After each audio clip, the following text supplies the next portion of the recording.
Assalamualaikum warahmatullahi wabarakatuh. Sobat sehat Rumah Sakit Islam Aminah Blitar, bagaimana kabar Anda hari ini? Bertemu lagi dengan saya Izzuddin di podcast Rumah Sakit Islam Aminah. Hari ini kita akan membahas tema yang cukup menarik, yakni menyambut Muharram, gerbang hikmah dan pembaharuan diri. Dan di sini telah hadir bersama kami narasumber yang sangat luar biasa. Beliau adalah Ketua Pimpinan Daerah Muhammadiyah Kota Blitar periode 2010 hingga 2022 dan kini menjabat sebagai Wakil Ketua Pimpinan Daerah Muhammadiyah Kota Blitar. Mari Sobat Sehat, kita sapa bersama-sama narasumber kita, Bapak Kiai Haji Rusdi Rianto SAG. Assalamualaikum warahmatullahi wabarakatuh, Pak Rusdi. Waalaikumsalam warahmatullahi wabarakatuh. Kabar baik ya, Pak? Alhamdulillah. Alhamdulillahirrahmanirrahim. Baiklah Sobat Sehat Rumah Sakit Islam Aminah, seperti yang kita ketahui bulan Muharram merupakan bulan pertama dalam kalender Hijriah, yang mana awal tahun ini identik dengan perubahan dan pembaharuan diri. Maka apa saja yang ada dalam bulan Muharram, apakah ada hikmah dan cerita-cerita di baliknya yang bisa kita petik? Mari kita ikuti podcast ini bersama-sama. Jadi begini Pak Rianto, pertanyaan pertama mengenai bulan Muharram ya. Muharram ini banyak sekali disinggung dalam Al-Quran dan hadis sebagai bulan yang mulia, ngaten. Jadi kira-kira apa yang membedakan bulan Muharram dengan bulan-bulan lainnya sehingga bulan Muharram ini disebut sebagai bulan yang istimewa? Jadi begini, bulan Muharram disebut sebagai bulan istimewa. Yang mengatakan bulan Muharram itu istimewa itu bukan manusia, tetapi itu memang Allah sendiri, sebagaimana yang direkam atau terekam di dalam surat At-Taubah ayat 36 itu, a'udzubillahi minasyaitonirrajim. Inna iddatash syuhuri 'indallahi 12 syahran fi kitabillahi yauma khalaqas samawati wal arda minha arba'atun hurum.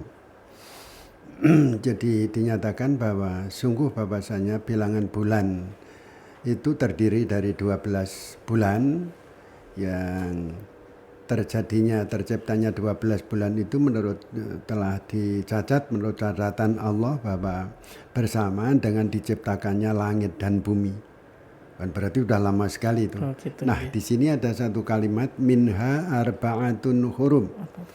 Sebagian dari 12 bulan itu ada 4 bulan yang dinyatakan sebagai bulan haram, bulan istimewa, bulan yang penuh dengan kebaikan, yaitu bulan Dzulqa'dah, Dzulhijjah, Muharram dan Rajab. Jadi itu yang menyatakan adalah Allah sendiri mengatakan bahwa bulan Muharram adalah bulan yang dimuliakan. Di antara bulan yang dimuliakan itu di sana harus diisi dengan satu perilaku, perbuatan atau amal yang baik-baik saja. Begitu Mas. Okay. Jadi menarik sekali karena ternyata faktanya bulan Muharram ini adalah bulan yang sudah ditetapkan oleh Allah. Iya, luar biasa itu. Baiklah, untuk selanjutnya Pak Rianto, mungkin ada dari pemaparan panjenengan tadi, kenapa kok Allah sudah menetapkan 12 bulan hitungannya itu 12 bulan. Kira-kira apakah ada hikmah yang tersembunyi di balik fakta bahwa bulan Muharram ini sebagai bulan pertama dalam tahun Hijriyah? Ada. Hikmah tersembunyi sebenarnya banyak. Dapat kita contohkan bahwasanya karena di bulan Muharram itu terjadi satu peristiwa-peristiwa besar yang apabila kita cermati peristiwa itu akan menjadi pelajaran yang penuh hikmah bagi siapapun. Satu contoh misalnya ya, berdasarkan penjelasan dari para mufassir itu bahwa tobatnya Nabi Adam alaihissalam atas kesalahan memakan buah kuldi, kemudian oleh Allah itu diturunkan di bumi, dipindah dari surga ke bumi itu, akhirnya Nabi Adam tobat itu juga terjadi pada bulan Muharram. Yang terkenal bahwa yang namanya penyesalan Nabi Adam itu terekam di dalam Al-Quran. Ada ayat yang berbunyi Rabbana dzalamna anfusana wa ilam taghfir lana wa tarhamna lanakunanna minal khasirin. Itu sebuah penyesalan yang luar biasa bertobat, akhirnya tobatnya itu diterima oleh Allah itu di bulan Muharram. Peristiwa-peristiwa yang lain itu teramat banyak, barangkali bisa kita contohkan lagi itu ya, masih bisa kita contohkan lagi ya Mas ya itu ya. Bisa. Seperti peristiwa Nabi Nuh ketika dilanda banjir besar, kemudian banjir besar itu juga terjadi, selamatnya Nabi Nuh dari banjir besar itu juga bulan Muharram. Oh, begitu nggih. Iya. Dari Nabi Ibrahim juga ketika dibakar oleh Raja Namrud. Kemudian Allah berfirman, ya narukuni bardawa salaman ala Ibrahim, itu terjadi juga di bulan Muharram. Nabi Ibrahim sampai tega siap untuk dibakar demi mempertahankan keimanan itu, sampai taruhannya seperti itu. Kalau kita mencermati bagaimana perjuangan para nabi yang terjadi pada bulan Muharram, kita kan mesti dapat mengambil hikmah yang tersembunyi, di mana yang namanya segala sesuatu kebaikan, lebih-lebih kalau kita mau mempertahankan iman dan akidah, itu harus diperlukan keberanian. Gitu, ya. Keberanian. Nah, itu hikmah yang tersembunyi. Jadi memang bulan Muharram ini bukan bulan yang identik dengan kemistisan, ngoten nggih Pak Rianto. Oh, kalau menurut tinjauan Islam tidak. Ya memang di daerah kita itu ada yang kalau di bulan Muharram itu misalnya ada pantangan untuk tidak boleh atau tidak mengerjakan sesuatu yang sebenarnya sesuatu itu sesuatu yang baik, misalnya pernikahan, khitanan dan lain-lain, mendirikan rumah. Itu memang sebagian di antara masyarakat Jawa ini atau masyarakat Indonesia ini menghindari dari melaksanakan hal yang baik sekalipun itu di bulan Muharram. Tapi kalau menurut tuntunan Islam, bahkan di situ karena bulan yang mulia, seharusnya itu ya dimuliakan dengan melakukan pekerjaan-pekerjaan yang mulia juga. Iya. Jadi memang dari penjelasan panjenengan tadi, bulan Muharram justru menjadi bulan momen di mana taubatnya Nabi Adam diterima, kemudian Nabi Ibrahim diberikan pertolongan, begitu nggih Pak Rianto. Jadi memang bulan yang memiliki peristiwa sejarah yang sangat istimewa, ngoten nggih. Yeah. Jadi kira-kira dari semua kisah itu tadi, Pak Rianto, mungkin bisa dijelaskan apa saja pembelajaran yang bisa kita petik, ngoten mungkin. Ya. Jadi misalnya Nabi Ibrahim alaihissalam kenapa sampai dibakar oleh Raja Namrud, itu berawal dari satu peristiwa yang namanya Nabi Ibrahim itu punya bapak yang namanya Azar. Itu adalah tukang membuat patung sekaligus penyembah patung. Kemudian ketika Nabi Ibrahim mendapat wahyu itu mencoba mengingatkan kepada bapaknya agar supaya berhenti dari pekerjaannya dan berhenti dari perbuatannya menyembah patung yang diikuti oleh masyarakat pada waktu itu, dan sampai kepada raja pun mengikuti, namanya Azar itu ayahnya Ibrahim. Nabi Ibrahim sengaja mengingatkan berkali-kali, itu diabadikan di dalam surat Maryam itu lengkapnya, salah satunya di surat Maryam itu. Kemudian ujung-ujungnya di dalam Nabi Ibrahim mendakwai bapaknya itu sampai taruhannya agar supaya Ibrahim itu berhenti dari mendakwai bapaknya, tapi Nabi Ibrahim tidak mau karena demi mempertahankan iman dan akidah yang itu dari Allah Subhanahu wa taala. Kemudian di sana kan yang namanya hikmahnya kan untuk mempertahankan keyakinan itu taruhannya kan sampai harus berani. Seberat itu. Seberat itu dan seberani itu. Bahkan Nabi Ibrahim itu sebenarnya sudah ditawari oleh Raja Namrud itu. Kalau kamu mau berhenti dari perbuatanmu untuk melarang bapakmu agar supaya tidak menyembah patung, kemudian menyembah kepada Allah pencipta alam, itu akan ditawari seperti itu Nabi Ibrahim mau mengikuti Raja Namrud lah, itu akhirnya tidak dibakar.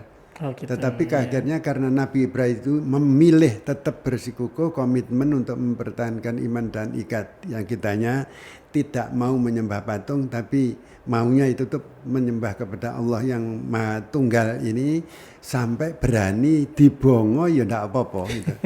Walaupun dibakar tidak apa-apa. Itu kan menjadi pelajaran bagi kita, Iya. menjadi hikmah bagi kita dalam mempertahankan akidah itu taruhannya harus apa saja gitu, Nggih. bahkan sampai nyawa. Jangankan sekarang hanya sekedar harta, itu Nabi Ibrahim sampai nyawa. Sampai nyawa. Dan yang lain-lain Nabi kan juga memberi pelajaran seperti itu. Iya. Itu menurut saya maksudnya hikmahnya adalah di sana. Oke. Berarti jadi bisa dibilang dengan mempertahankan akidah itu dan di posisi yang sangat mendesak itu pun ketika Nabi Ibrahim dibakar, hikmahnya bisa kita petik meningkatkan tawakal ngeten nggih. Setelah ikhtiar akhirnya tetap pada posisi seperti itu, akhirnya mau tidak mau kita harus berpasrah pada Allah ngeten nggih. Toh hasil daripada tawakal itu dibakar boleh, dibakar berani, toh ternyata pertolongan Allah itu datang. Iya. Ketika berada di dalam amukan api yang begitu dahsyat, ternyata Allah berfirman kepada api itu tadi bahwa api supaya dingin dan menyelamatkan Ibrahim. Akhirnya Ibrahim keluar dari abu sudah beberapa hari itu selamat. Itu beberapa hari Pak ya, itu pertolongan dari Allah kan jelas. Allah. Jadi pertolongan Allah itu adalah menjanjikan gitu bagi orang yang berbuat baik. Gitu. Alhamdulillah nggih Pak Rianto. Dari penjelasan tadi kita bisa simpulkan nggih bahwa beberapa kisah atau beberapa peristiwa yang terjadi di bulan Muharram bisa kita petik hikmahnya sebagai media untuk memperbarui diri ngaten Ya nggih. betul. Betul. Jadi ini mungkin ada nggih. Kalau menurut jenengan dari semua kejadian itu atau dari Muharramnya sendiri yang paling berkesan bagi panjenengan itu kira-kira apa Pak Rianto? Peristiwa hijrahnya itu. Peristiwa hijrah. Peristiwa hijrahnya itu kan satu peristiwa yang luar biasa. Dimana kalau kita kaitnya yang namanya bulan Muharram itu sebagai hari pertama, bulan pertama sebagai hitungan dalam satu tahun, dan di sana itu kita kaitkan dengan yang namanya tahun hijrah. Kenapa yang dipergunakan tahun Islam itu kok dengan menggunakan peristiwa hijrah? Karena peristiwa hijrah itu adalah syarat dengan pengalaman-pengalaman yang luar biasa yang penuh dengan hikmah. Yang melatar belakangi hijrah Nabi itu pertama kan karena desakan secara fisik.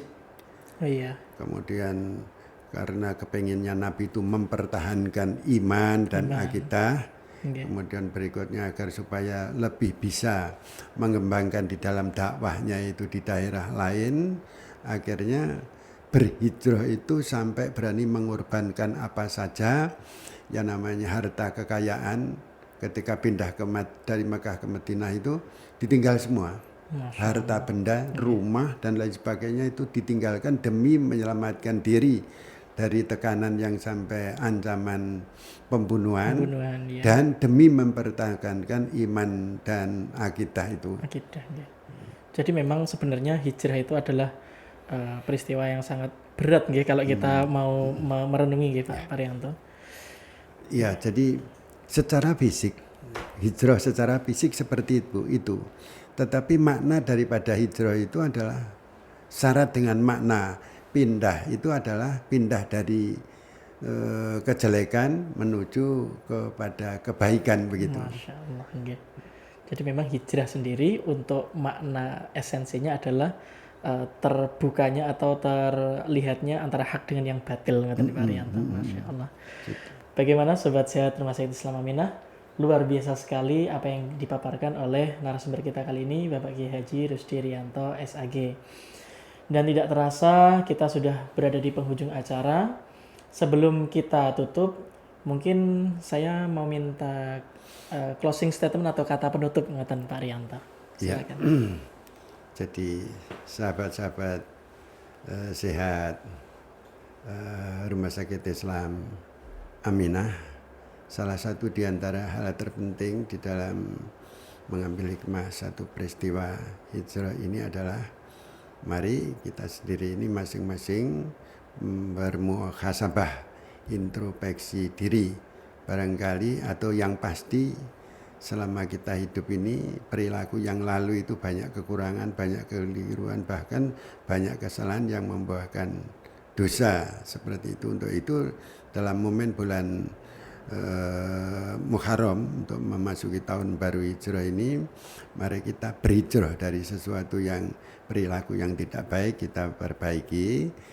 Misalnya itu kita sholatnya kurang bagus, kita perbaiki sholatnya dan lain sebagainya. Sosial kita kurang bagus, juga kita perbaiki agar kita lebih sosial, dan kita tetap mengacu kepada apa yang dipesankan oleh Nabi, khairun nasi anfa'uhum linnasi, membangkitkan semangat hijrah itu dengan meningkatkan agar supaya hidup ini bisa memberikan kemanfaatan kepada manusia lain. Intinya seperti itu, Mas. Ya. Masya Allah, terima kasih banyak Pak Rianto atas kehadiran dan ilmunya pada pagi hari ini. Semoga bermanfaat bagi baik itu dunia dan akhirat.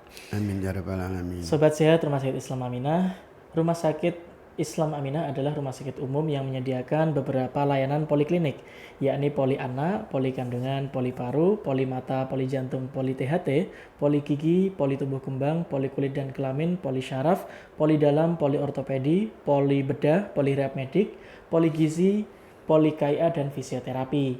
Bagi sobat sehat yang ingin mendapatkan layanan poliklinik tersebut, silakan langsung datang ke Jalan Kenari nomor 54 Kota Blitar.